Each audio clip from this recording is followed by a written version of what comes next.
Joining me live now, the former US Navy fighter pilot, Ryan Graves. Ryan, good to see you. Thanks for your time this morning. So what did you make of the evidence or submission from Dr. Sean Kirkpatrick this morning, saying there's no credible evidence of aliens or UFOs?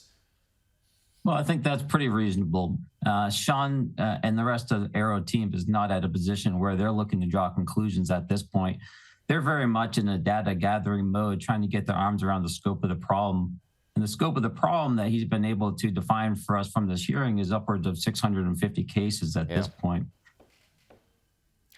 So what are they? I mean, he says, again, that line is, it's only a small percentage of UAPs actually display signatures that could reasonably be described as anomalous. So 650.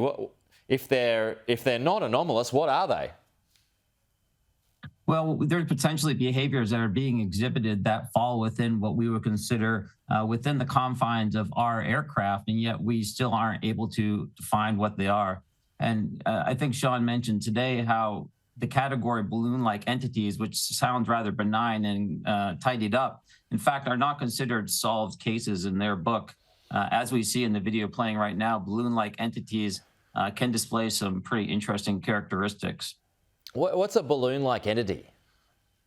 It's a great question. I think we haven't been fully read into exactly what a balloon-like entity is, but what we've been seeing based off of the conversation today is that the majority of the objects that are being seen are orb-like or spherical in shape. They don't have any type of exhaust in their propulsion systems. How they're being propulsed is unknown at this time. And the origin of these objects is still unknown at this time as well. And are they manned or unmanned? They're estimating the size to be between 1 and 4 meters. So I suppose technically it could be possible to fit a human in there. There would be a. All right, but I mean, it could well be a bunch of students. You know, we saw with the Chinese air balloons recently. It could well be a bunch of students throwing up something for a weather experiment. I don't think it would have arose to this level of attention. The All-Domain Anomaly Resolution Office is there to work on the cases that don't fit the categories that our normal intelligence pipelines or defense pipelines pay attention to. Yeah. And sometimes we define what we pay attention to based off of what we expect our adversaries to display. And unfortunately, sometimes they trick us, as we've seen with the recent balloon incident over the continental United States. So we have to be cognizant of those capabilities that are on the edge of what we're expecting. So, Ryan, I mean, in your intro there, you know, you're a former US Navy fighter pilot. What's your experiences? Tell us about them with UFOs. Well, certainly. We didn't know what they were initially. We came back from a deployment in 2013, and we entered a maintenance phase when I was an F-18 Super Hornet pilot assigned to VFA-11, the Red Rippers. When we came back, we upgraded our radars to the APG-79. And as soon as we did, we started picking up objects on a radar that we weren't seeing just earlier that day with a different radar. Eventually, we were able to correlate these with our IR, or essentially heat sensors on our aircraft. And eventually, we almost had a near miss with one of these objects at the entrance to our working areas. One of these objects flew right between 2 F-18s from my squadron, and this was actually the first time we were able to gain a visual sighting of the object. And it was described at the time as a dark gray or a black cube inside of a clear sphere. So what did you think it was at the time? And is that an example of the problems that, you know, these things can pose for fighter jets, but also commercial airliners too?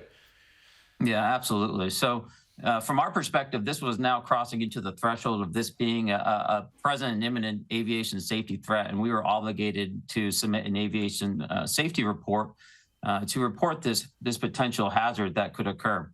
We filed this as a near midair case, and then we began a pattern of reporting these through our aviation safety channels every time there was an incident or a somewhat close aboard pass. We were seeing these practically every day on our sensors as we were looking out over the vast swaths of airspace that we operate in. However, we were typically reporting the ones that were close enough for a visual sighting or potentially pose some type of aviation safety hazard. Often we would have to either train or cancel or move our training due to there being too many of these objects operating in our working areas. And we would also report those as well. Right. Are you a believer, Ryan? Are we alone? Well, you know, I certainly believe that there's something operating in our airspace and we don't know what it is. with the different emerging nation states and adversaries we have, we need to be careful that we don't have ourselves taken by surprise by any technology that may be present in these countries. Yeah. I'm also a believer that it would be arrogant to think that we are the only people or only creatures, I'll say, in this vast, vast universe. But we need more data to figure out what these objects are and where they come from. That's the only way we can get to a conclusion. Okay, the search continues. Ryan, appreciate your time. Thanks for joining us.